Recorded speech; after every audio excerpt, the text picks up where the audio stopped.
HarperCollins presents What Happens in the Dark by Abdullah. Read by Tania Rodrigues. Part 1. Chapter 1. Safa Salim hadn't come far in life, literally or otherwise.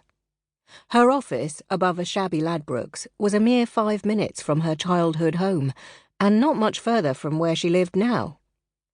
She tried not to think about this fact as she walked up Mile End Road, dodging the greasy remnants of someone's kebab from the night before. The wind was fierce and blew grit into her eyes, so that anyone passing the other way might think that she was teary. They would be wrong, of course, because Safa Salim did not cry. She paused at a heavy black door next to the Ladbrokes and let herself into a narrow stairwell that smelled of stale beer and smoke. She took the stairs 2 by 2, keen for the heat of other bodies, but it was barely any warmer inside the newsroom. The whole of East London, it seemed, was nervously watching their heating bill. She took off her coat, a long, unstylish thing that crackled with static when she hung it. The air felt dry and electric, the sort that harboured colds and dried out her sinuses.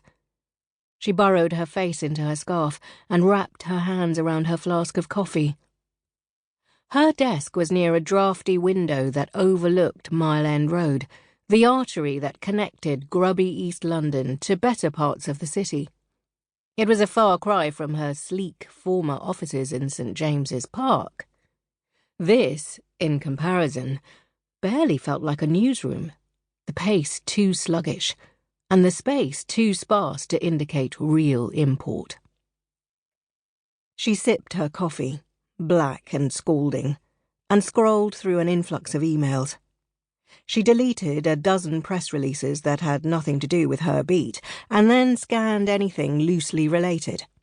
The reduction of fly tipping in Tower Hamlets, the community graffiti cleanup.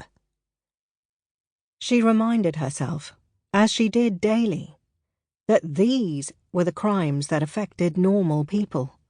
It couldn't all be multinational exposés and high-profile trials. Sometimes the small, incremental wins had the deepest impact. But still, for an investigative reporter, being booted to the East London Echo was like a drawn-out death, slow and exhausting. She cleared her inbox just as a new email landed. She felt a click of anxiety when she saw the name of the sender, Nick Rosenberg, General Counsel at the Clarion, the UK's most respected broadsheet, and Safa's former employer. It was a cease and desist letter, markedly less polite than the last. If Safa didn't stop harassing their employees, it said, they would refer the matter to the police. Anger flared in her chest.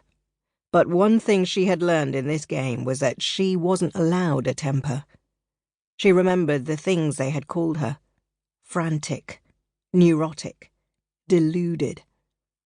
They had taken the things that made her a good reporter, her persistence, her attention to detail, her ability to see the bigger picture, and turned them into embarrassing adjectives. She reread the email and spent a few minutes trying to word a suitable answer, but knew better than to do so in anger. She pushed away from her desk and reached into the bottom drawer. Like a compulsion, she pulled out a dark green binder. There was barely anything inside, but Safa had backed it all up regardless and kept 2 copies at home. That was a lesson she had learned the hard way. Hey, Safa," said a voice over her shoulder. She covered the green folder and turned to find Tim by her desk. Tim O'Leary was a reedy new graduate, fresh from City University, Safa's alma mater. He was unlike the other grads that swanned through here on their way to better internships at the Times or the Clarion. Tim, in comparison, lacked what one might call cultural polish. That subtle blend of Sample complete. Ready to continue?